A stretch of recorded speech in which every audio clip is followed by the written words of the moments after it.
ये electricity, magnetism, उनके आपस के रिश्ते, इलेक्ट्रोमैग्नेटिक वेव्स, ये जो सारा विषय है जिसको इलेक्ट्रोडायनामिक्स के नाम से जानते हैं, कहते हैं कि वो सब 4 इक्वेशंस के अंदर में घुसा हुआ है।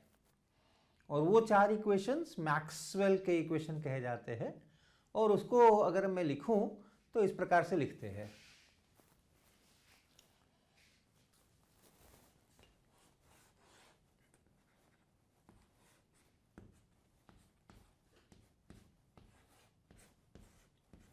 और इसको पढ़ते हैं, ये जो ऐसा उल्टा त्रिभुज जैसा बना हुआ है और आगे में डॉट लगा हुआ है, इसको पढ़ते हैं डाइवर्जेंस। और ये इलेक्ट्रिक फील्ड के लिए है, तो डाइवर्जेंस ऑफ इलेक्ट्रिक फील्ड। और इधर ये चार्ज डेंसिटी है, आवेश की, चार्ज पर यूनिट वॉल्यूम, और ये एप्सिलॉन नॉट जो फ्री स्पेस की परमिटिविटी कही जाती है। तो ये डाइवर्जेंस है, इसको कहते हैं डाइवर्जेंस।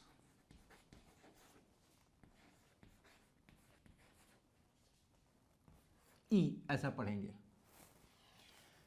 फिर दूसरा है इसी प्रकार से डाइवर्जेंस ऑफ बी, ये मैग्नेटिक फील्ड के लिए बी लिखते हैं 0। फिर एक ऐसा संकेत तो वही है, आगे क्रॉस लिखते हैं ऐसे, और इलेक्ट्रिक फील्ड, और इसको पढ़ते हैं कर्ल ऑफ ई, और ये लिखते हैं minus del B del T. तो इसको, इतने को पढ़ते हैं कर्ल, इसको लिखेंगे कर्ल ऑफ ई ऐसा, और फिर curl of B. Mu naught ये फ्री स्पेस की परमिएबिलिटी, और उसके बाद जे करंट डेंसिटी।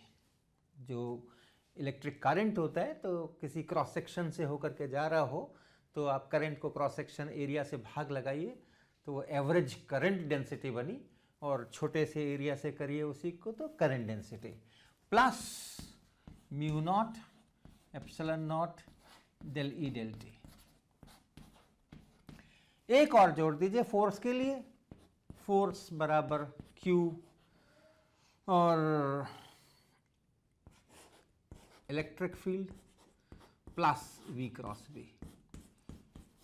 इतने में से ही सारा इलेक्ट्रोडायनामिक्स का काम आप कर सकते हैं।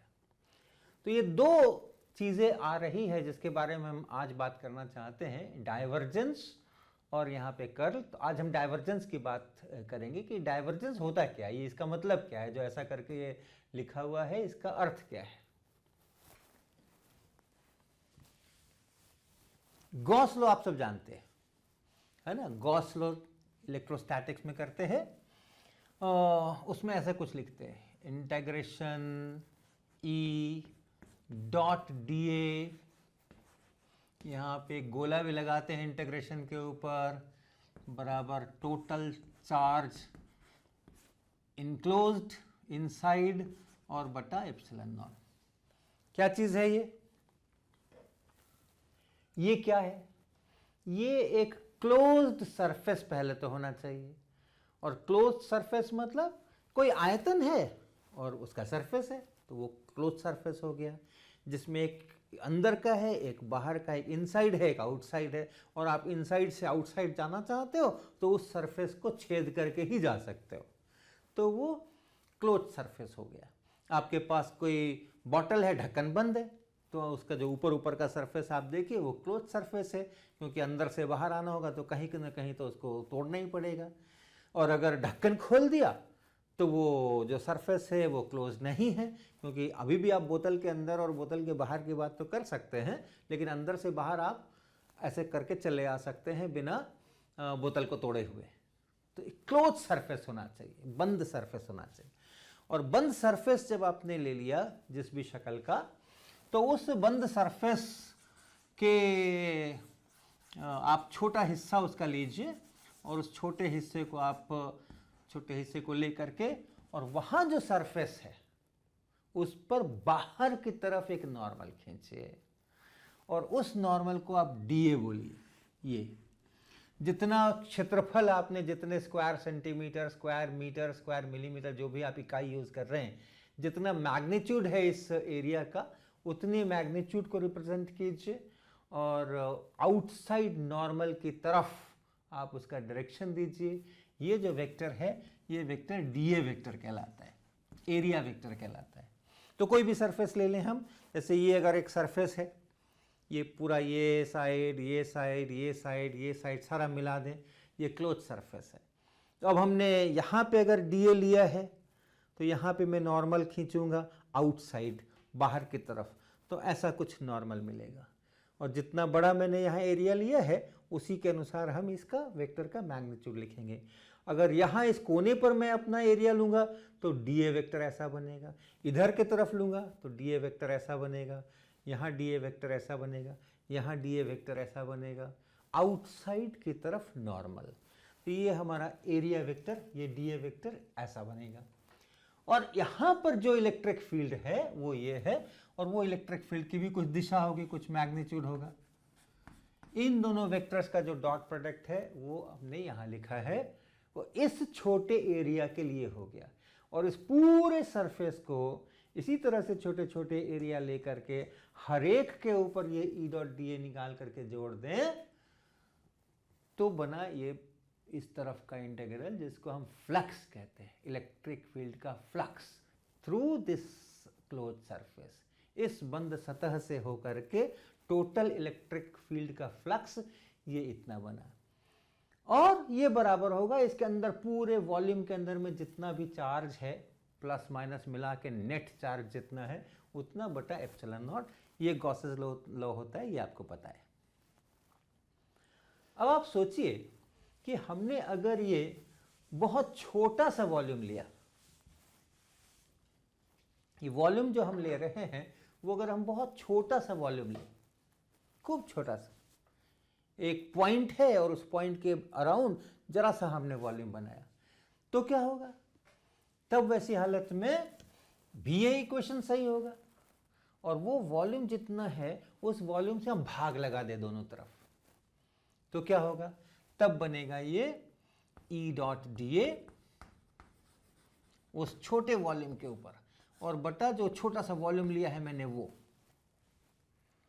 भाग लगा दे।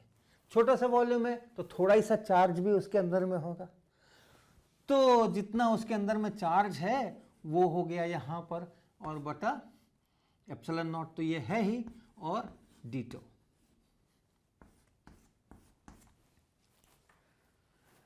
ये डीटो जो हम लिख रहे हैं उस छोटे से वॉल्यूम के लिए लिख रहे हैं, जो आयतन है, जिसका सरफेस है जहां हमने ये इंटीग्रेशंस किया है, और उससे हमने दोनों तरफ में भाग लगा रखा है।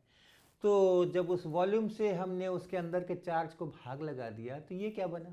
चार्ज पर यूनिट वॉल्यूम, यानी चार्ज डेंसिटी। अगर बड़ा वॉल्यूम है और तब पूरे चार्ज को भाग लगा रहे हैं तो आपको एवरेज डेंसिटी मिलेगी, लेकिन अगर आपने बहुत छोटा वॉल्यूम लिया हुआ है तो वो वहाँ की डेंसिटी बन जाएगी। तो ये हुआ रो और बटा एप्सिलॉन नॉट। और जो पहला इक्वेशन मैंने लिखा था, पहला इक्वेशन जो मैंने लिखा था, डाइवर्जेंस ऑफ ई बराबर रो बाय एप्सिलॉन नॉट। तो आप देख रहे हैं ना, ये जो चीज बन रही है यही चीज डाइवर्जेंस ऑफ ई है, यही डाइवर्जेंस का डेफिनेशन है। अगर आपको किसी फील्ड का डाइवर्जेंस चाहिए तो आपको यही काम करना है, परिभाषा के तौर पे उस फील्ड का फ्लक्स निकालें छोटे से वॉल्यूम पे, जहाँ पे आपको वो डाइवर्जेंस ई चाहिए उसी जगह पर छोटा सा वॉल्यूम लें और उस पर ये आप ई डॉट डी ए का इंटीग्रेशन कर लें। उतना छोटा सा वॉल्यूम है, जैसे भी आप उसको निकालें, वो जो फ्लक्स है उसको आप भाग लगा दें उस छोटे वॉल्यूम से, उसको कहते हैं डाइवर्जेंस ऑफ ई।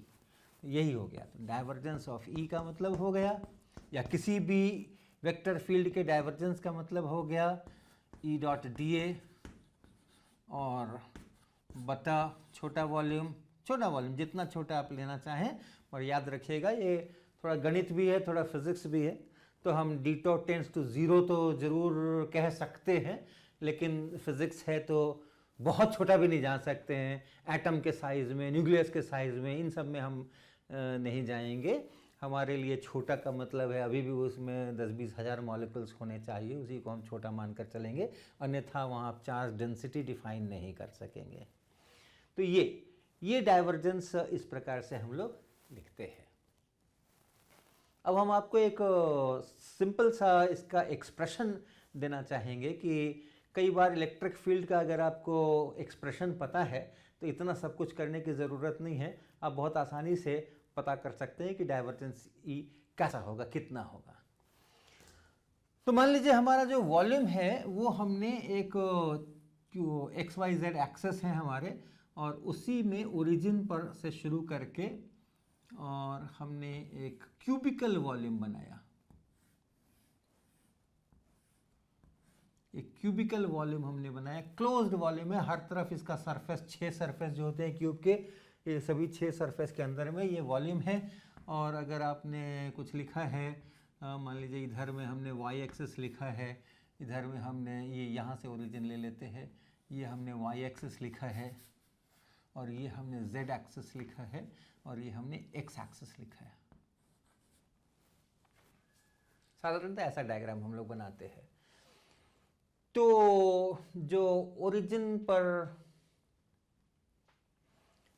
पर जो ये सरफेस है, ये वाला सरफेस x बराबर 0 वाला सरफेस, इसको देखिएगा, यानी ये ओरिजिन है, इधर हम dx दूरी आगे बढ़ गए हैं, इधर हम dy दूरी आगे बढ़ गए हैं, इधर हम dz दूरी आगे बढ़ गए हैं। या हम इधर से चलते हैं, आपको देखने में आसानी होगी। इस सरफेस को देखें हम, इस वाले सरफेस को, और इसी के सामने इस वाले सरफेस को देखें, और हम ये निकालने जा रहे हैं, E.dA निकालने जा रहे हैं। सभी 6 पे हमें काम करना है, सभी 6 पे हमें काम करना है। पहले हम इस पर और इस पर काम करते हैं, और यहाँ जो इलेक्ट्रिक फील्ड है कुछ भी, उसका कुछ डायरेक्शन होगा, कुछ मैग्नीट्यूड होगा। तो आप देखें, इस पर अगर आप लंब खींचेंगे, इस एरिया पे अगर आप नॉर्मल खींचेंगे तो वो नॉर्मल y डायरेक्शन में आएगा, और ये इलेक्ट्रिक फील्ड कुछ होगा जिसका कुछ x कंपोनेंट होगा, जो कुछ इसका y कंपोनेंट होगा, कुछ इसका z कंपोनेंट होगा, और इस इलेक्ट्रिक फील्ड के साथ में उस dA वेक्टर को, ये dA वेक्टर है, ये dA वेक्टर है, इस वेक्टर को हमें डॉट प्रोडक्ट करना है। और ये एरिया कितना बनेगा, ये वाला एरिया बनेगा, ये dx लंबाई और ये dz लंबाई, तो ये एरिया बनेगा dz इंटू dx, इतना तो एरिया बनेगा। और इसका जो डायरेक्शन बनेगा वो y डायरेक्शन में बनेगा, यानी ऐसा। और इसलिए इस सरफेस पे जब हम कर रहे हैं और E.dA अगर हम निकाल रहे हैं तो वो E.dA बनेगा, केवल ये कंपोनेंट चाहिए अपने को, EY और dz dx, EY dz dx ये कंपोनेंट बनेगा। लेकिन ये है कहाँ पे, ये ओरिजिन मैंने यहाँ लिया था, ये उससे dy आगे बढ़ करके है, ये y डायरेक्शन में आगे बढ़े हैं हम, x और z डायरेक्शन में नहीं बढ़ रहे हैं, इस डायरेक्शन में बढ़ रहे हैं, तो हम y डायरेक्शन में आगे बढ़ रहे हैं। तो ये एसेंशियली है EY at x y plus dy z dz dx।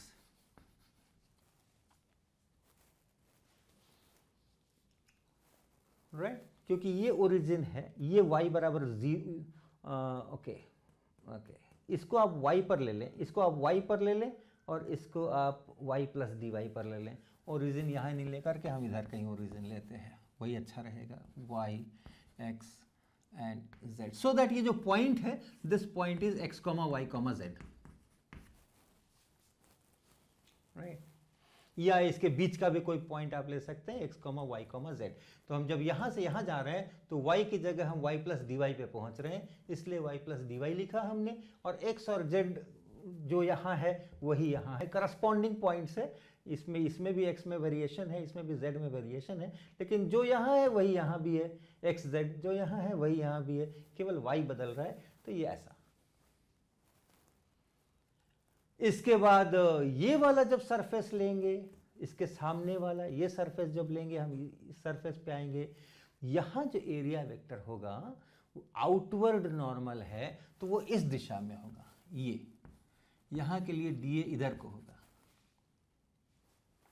तो इस सरफेस के लिए हमने यहाँ लिखा था, और इस सरफेस के लिए अब हम यहाँ लिख रहे हैं कहीं पे। तो आप देखिए जो E है वो तो ठीक है, EX I cap, EY J cap, EZ K cap,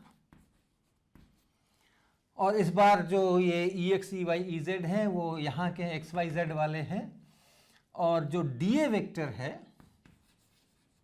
वो होगा, एरिया तो वही है dx dz, लेकिन डायरेक्शन इस बार माइनस जे कैप हम लिख रहे हैं क्योंकि डीए वेक्टर इस साइड में है। और इसलिए जब हम E डॉट डीए करेंगे तो फिर से हमको EY ही बचेगा, लेकिन ये EY कौन सा है, ये x, y, z वाला है, dz dx। ये इस जगह पर हम, ये x y z वाले पॉइंट हैं, ये हम y की जगह y प्लस डी वाई पे चले गए थे। तो अभी यहाँ जब लिख रहे हैं हम तो x y z लिख रहे हैं, जब यहाँ लिखा था हमने तो x y plus D y और z ऐसा लिखा था। इन दोनों को आप मिलाइए, इन दोनों, हमें सभी 6 पे निकालना है, लेकिन पहले इन दोनों को हम मिला लेते हैं। इन दोनों का मिला करके अगर हम लिखते हैं, यानी ये और ये, इन दोनों को अगर आप मिला दीजिए, ये एक माइनस यहाँ रख दीजिए क्योंकि ये माइनस जे कैप था, यहाँ जे कैप था, डॉट प्रोडक्ट करेंगे तो एक माइनस यहाँ पे आ जाएगा। तो इन दोनों को जब आप मिलाइएगा तो ई डॉट डी ए, इन दोनों सरफेसेस का मिला करके आप कुछ एक दो नाम दे सकते हैं।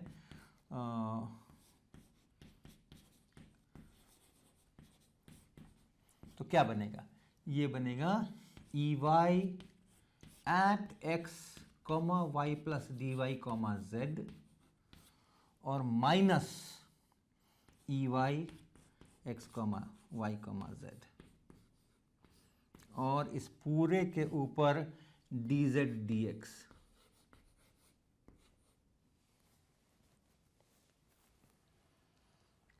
तो 6 में से 2 सरफेसेस हो गए, ये वाला सरफेस हो गया और ये वाला सरफेस हो गया, और ये दोनों पेयर जो हैं सो ऐसे बन गए। इसी प्रकार से आप बाकी जो 2 पेयर्स हैं उसको भी देख लीजिए। ये हम y की तरफ बढ़े थे और हमने ये दोनों लिया था, आप x की तरफ बढ़े और जो dy dz है उस में उस एरिया को चलें, एक यहाँ पर एक इसके पीछे वाले में। इधर को हम जब चलते हैं तो ये x डायरेक्शन होता है, इसके परपेंडिकुलर ये dy dz एरिया बनेगा। एक बार इधर की तरफ dA वेक्टर होगा, एक बार उधर की तरफ dA वेक्टर होगा, और उसको जब आप मिला करके लिखेंगे, और यहाँ पर चूँकि हम x बदल रहे हैं तो एक बार x प्लस dx आएगा कॉमा y कॉमा z, और दूसरी बार x comma y comma z आएगा। ठीक यही गणनाएं चलेंगी, और वो जब आप करेंगे तो उससे जो पेयर बनेगा वो दूसरा पेयर बनेगा इसी प्रकार का होगा। और अगर आप 3-4 बोलें उसको, E dot D A 3 plus E dot D A 4, तो ये ऐसे बनेगा। इस बार हमारा जो एरिया है वो x की तरफ हम बढ़ रहे हैं तो dy dz एरिया है, x के जो परपेंडिकुलर है, नॉर्मल है, dy dz, और इसलिए जो हमारा dA वेक्टर होने वाला है वो i कैप डायरेक्शन में होने वाला है, तो ये वाला बचेगा, ex बचेगा। तो ये होगा ex at x plus D x comma Y comma Z minus ex at x y z, और यहाँ पे dy dz। और वैसा ही अगर आप z डायरेक्शन में चले तो बाकी जो 2 सरफेसेस बच गए 5 और 6, उनकी बात आएगी। यहाँ पर z होगा और यहाँ z प्लस dz हो जाएगा। और जो एरिया वेक्टर्स होंगे वो ऐसे होंगे, यहाँ पर जो dA वेक्टर होगा ये प्लस z डायरेक्शन में होगा, यहाँ जो एरिया वेक्टर होगा वो माइनस z डायरेक्शन में होगा। तो वो जो सरफेसेस दो बच गए उनको जब आप लिखेंगे तो ये कुछ ऐसा बनेगा।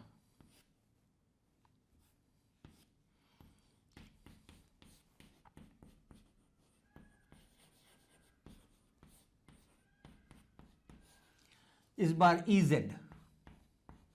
क्योंकि dA वेक्टर z डायरेक्शन में है, dA, हाँ right, dA vector z direction में है। तो जब हम E डॉट dA से करेंगे तो हमें ये z कंपोनेंट वाला ये वाला बचेगा, यहाँ Ez कर दे, Ez बचेगा। तो Ez, और कहाँ क्या बदल रहा है, यहाँ से यहाँ जाने में z बदल रहा है। तो यहाँ x y z वाला है, तो यहाँ x y z plus z वाला है। तो इसलिए ये Ez at x y z plus dz और minus Ez at x y z ऐसा। और इस बार z के परपेंडिकुलर dx dy। इन तीनों को जब मैं जोड़ दूंगा तो मुझे वो integral E dot dA over this close surface ऐसा निकल करके आएगा। तो उसको करते हैं।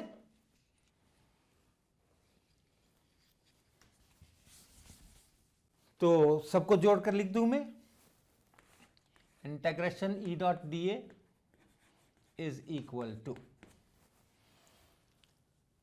यहां से शुरू करते हैं, पहले x वाला तब y वाला तब z वाला। सो Ex at x plus dx comma y comma z minus Ex at x y z, और इस पूरे को गुना कर दिया गया dy dz से, plus Ey at x y plus dy z और minus Ey at x y z, और इसको गुना कर दिया गया डी जेड डी एक्स से, plus E z at x comma Y comma z plus d z minus E z at x y z into d x d y. छोटा volume है d x d y d z, छोटा volume है, उसका surface है और उस surface पर हमने ई डॉट डी ए को इंटीग्रेट कर दिया है और ये इतना बन गया है। उस वॉल्यूम से भाग लगा दीजिए। मैं डाइवर्जेंस निकालना चाहता हूँ, याद है आपको, divergence of E is integration E dot D A over that छोटा वॉल्यूम। तो उस छोटे वॉल्यूम से भाग लगा दीजिए, यानी dx into d y into d z, इतने से आप भाग लगाएंगे तो क्या बनेगा? तो बनेगा E X at X plus D x comma Y comma Z minus E X at x comma Y comma Z divided by D X. ये इतने को हमने जब भाग लगाया डी वाई डी जेड का, यहां पर नीचे dx बना, plus e Y at x comma Y plus D Y comma Z और minus E Y x comma Y comma Z, और इस पूरे को आप भाग लगाएंगे जब d x d y d z से, तो डी वाई बचेगा, तो नीचे डी वाई और प्लस ई z x comma Y comma z plus d z, ये वाला, और minus E z at x y z और बटा डी जेड। अब इसको देखिए, इस एक्सप्रेशन को, इसमें x की जगह हमने x प्लस डी एक्स किया है, x को बदला है, y और z को नहीं बदला है, और x को बदलकर x प्लस डी एक्स किया है, और ex का मान जितना बदल गया है वो यहां पर है। यानी x में जब मैं थोड़ा परिवर्तन dx करता हूं तो ex में कितना परिवर्तन होता है वो यहां न्यूमरेटर में है, और उसको मैंने dx से भाग लगाया, और dx छोटा है, गोइंग टू जीरो। फिजिक्स और मैथमेटिक्स की अपनी अपनी भाषा है, गोइंग टू जीरो, वो छोटा है। तो अगर हमने ex का xyz पर जो वैल्यू था उसमें x प्लस dx कर दिया है, yz नहीं बदला है, और फिर उस dx से भाग लगा दिया है, तो इसी को तो हम डिफरेंशियल कोएफिशिएंट कहते हैं।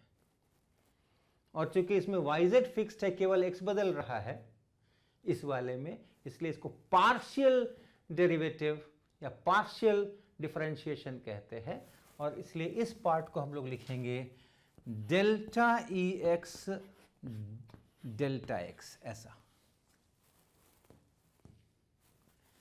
3 वेरिएबल का फंक्शन है, जो x component of electric field है, x का भी फंक्शन है, y का भी फंक्शन है, z का भी फंक्शन है। y को बदलेंगे तो भी बदल सकता है, z को बदलेंगे तो भी बदल सकता है, x को बदलेंगे तो भी बदल सकता है। लेकिन यहां पे हम y और z को नहीं बदल रहे हैं, केवल x को बदल रहे हैं, इसलिए इसको ऐसे करके लिखते हैं। ऐसे ही इसको देखिए, ये ey एक फंक्शन है 3 वेरिएबल्स का, x y z का। यहां पर हम x और z को नहीं बदल रहे हैं, सिर्फ y को बदल रहे हैं, और जितना बदल रहे हैं और उसके कारण जितना इलेक्ट्रिक फील्ड के y कंपोनेंट में परिवर्तन है वो ऊपर, और जो हमने y में परिवर्तन लाया वो नीचे, इसको हमने यहाँ भाग लगा रखा है। तो ये इसी तरह plus del E y del y, और यहाँ पे plus del E z del z. तो आप देखो ये हमने क्या कर लिया, ये क्या हम निकाल रहे हैं, ये हमने इसको वॉल्यूम से भाग लगाने के बाद ये सब लिखा है। यही है डाइवर्जेंस ऑफ ई,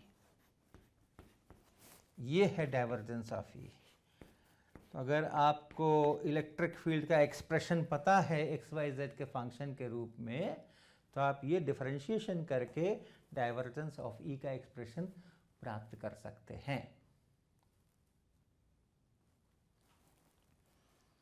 और ये divergence of E electric field के लिए ये जनरल फार्मूला है, ये किसी भी प्रकार का फील्ड हो, आप बी वेक्टर का डाइवर्जेंस निकालोगे मैग्नेटिक फील्ड वेक्टर का, तो वो यहाँ ई की जगह बी कर देना, तो डाइवर्जेंस ऑफ बी का एक्सप्रेशन बन जाएगा। और भी किसी प्रकार का अगर कोई इस तरह का फील्ड हो जिसके एक्स वाई जेड कंपोनेंट होते हों, और जो x comma Y comma z point पर डिपेंड करता हो, आपको उसका डाइवर्जेंस चाहिए। वेलोसिटी है, फ्लूइड है, बह रहा है, अलग अलग पॉइंट पे अलग अलग वेलोसिटी है, वेलोसिटी के एक्स कंपोनेंट है, वाई कंपोनेंट है, जेड कंपोनेंट है, आपको उसका डाइवर्जेंस कैलकुलेट करना चाहते हैं तो आप यहाँ पर वेलोसिटी रख दीजिए, वेलोसिटी का एक्स कंपोनेंट, वेलोसिटी का वाई कंपोनेंट, वेलोसिटी का जेड कंपोनेंट, तो वेलोसिटी का डाइवर्जेंस निकल जाएगा।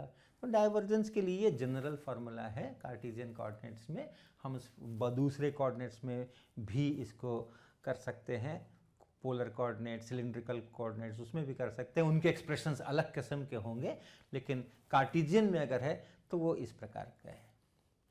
अब इलेक्ट्रिक फील्ड अगर है तो उसमें आप जानते हैं ये जो डाइवर्जेंस ऑफ ई है वो रो बाई एप्सिलॉन नॉट है। तो यानी जहां चार्ज है वहां तो डाइवर्जेंस का भी नॉन जीरो वैल्यू होगा, और जहां चार्ज ही नहीं है, स्पेस में एक्स वाई जेड ऐसा पॉइंट है जहां कोई चार्ज है ही नहीं, चार्ज डेंसिटी है ही नहीं, तो वहां पे इसको जीरो होना होगा।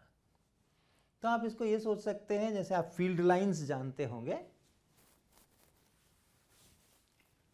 तो आप इलेक्ट्रिक फील्ड लाइंस जानते हैं। अगर कहीं चार्ज है, पॉइंट चार्ज है, तो वहां से आप कहते हैं कि इलेक्ट्रिक फील्ड ऐसे ऐसे चल रहे हैं। या और किसी किस्म का यदि चार्ज डिस्ट्रीब्यूशन है तो आप उसके अनुसार, कहीं मान लीजिए ऐसे चार्ज फैले हुए हैं, तो आप बताते हैं कि इलेक्ट्रिक फील्ड का कुछ फील्ड लाइंस आप खींचते हैं, और जो फील्ड लाइन की डायरेक्शन है वही इलेक्ट्रिक फील्ड की डायरेक्शन होती है। तो अगर आपने कोई क्लोज सरफेस लिया हुआ है, कोई क्लोज सरफेस आपने लिया हुआ है और यहाँ इलेक्ट्रिक फील्ड इधर की तरफ है, और मान लीजिए यहाँ भी इलेक्ट्रिक फील्ड बाहरी की तरफ है, यहाँ बाहर की तरफ, हर जगह जहाँ भी देखें वो बाहरी की तरफ है, तो स्वाभाविक है कि E डॉट डी ए का इंटीग्रेशन जब आप करेंगे तो वो पॉजिटिव निकलेगा। लेकिन ऐसा कब होगा? फील्ड लाइंस बाहर निकले, ऐसा कैसे होगा? ऐसा तब होगा जबकि उसके अंदर में चार्ज होगा। और सही भी है, जब इसको ग्रेटर देन 0 होना है तो अंदर में चार्ज भी होना है और पॉजिटिव चार्ज होना है। तो यानी जब चार्ज होते हैं वहां से ऐसे ऐसे लाइंस जो बाहर निकलते हैं, फील्ड लाइंस बाहर निकलते हैं, तो वहां पे डाइवर्जेंस 0 नहीं होता है और पॉजिटिव होता है। तो डाइवर्जेंस का एक ये भी आप समझ सकते हैं, जो भी जिस तरह का फील्ड है, मैग्नेटिक फील्ड है, वेलोसिटी का फील्ड है और किसी भी किस्म का फील्ड है, अगर जो उसकी दिशा बताने वाली रेखाएं हैं उनका कोई सोर्स है, कोई स्रोत है जहां से वो लाइंस निकल रही हैं, ऐसा आप सोच सकते हैं, जहां से वो फील्ड निकल रहा है ऐसा आप सोच सकते हैं, उस पॉइंट पर डाइवर्जेंस का नॉन जीरो वैल्यू होगा। और अगर कोई सोर्स नहीं है किसी पॉइंट पर तो उस पॉइंट पर डाइवर्जेंस 0 होगा। इस प्रकार से आप इसको समझ सकते हैं। और अगर ऐसा हो कि हर जगह यहाँ सरफेस पर कोई भी पॉइंट लेते हैं तो उसका फील्ड जो है उसकी दिशा उसके अंदर की तरफ ही घुस रही है, डीए बाहर और फील्ड अंदर, तो फिर वो नेगेटिव होगा, जो इंटीग्रेशन है वो नेगेटिव बनेगा क्योंकि डीए बाहर फील्ड अंदर। और ठीक भी है, ऐसा कब होता है? ऐसी फील्ड लाइंस कब होती है? ऐसी फील्ड लाइंस होती हैं जबकि अंदर में कहीं पर नेगेटिव चार्ज होता है, तब फिर वो ऐसा जा करके उसमें नेगेटिव चार्ज पर लाइंस टर्मिनेट होती है। तो ये ऐसे है जैसे कि फील्ड वहां जा करके और कन्वर्ज कर रहा है, मिल रहा है और खत्म हो जा रहा है, सब तरफ से आ रहा है फील्ड और वहां जा करके वैनिश हो जा रहा है। तो यहाँ पर सोर्स है फील्ड का जहां से फील्ड्स निकल रहे हैं, और यहाँ एक तरह से सिंक है, एब्जॉर्बर है, सारा फील्ड वहां जाकर के खत्म हो रहा है। ऐसा दिखता है, चित्र में ऐसा दिखता है, ऐसा नहीं कि फील्ड चल रहा है यहाँ पे। तो ऐसा अगर आपको दिख रहा है तो आप समझ लो कि वो नेगेटिव चार्ज वहां पर है, नेगेटिव सोर्स है वहां पे फील्ड का। और ऐसा दिख रहा है तो आप समझ लो कि वहां पे पॉजिटिव सोर्स है। यहाँ पे E डॉट डी ए करेंगे तो वो नेगेटिव आने वाला है। और कुछ ऐसा अगर है कि इलेक्ट्रिक फील्ड जो है इधर में यहाँ है, इधर में यहाँ है, इधर में यहाँ, इधर में यहाँ, ऐसा है, तो ऐसे हो सकता है कि जो यहाँ एरिया आपने लिया है वहाँ पे positive E dot D A है, यहाँ जो एरिया लिया है वहाँ negative E dot D A इधर, फील्ड इधर, तो कहीं पॉजिटिव कहीं नेगेटिव, कुल मिलाकर के हो सकता है आपका E डॉट डी ए 0 बन जाए।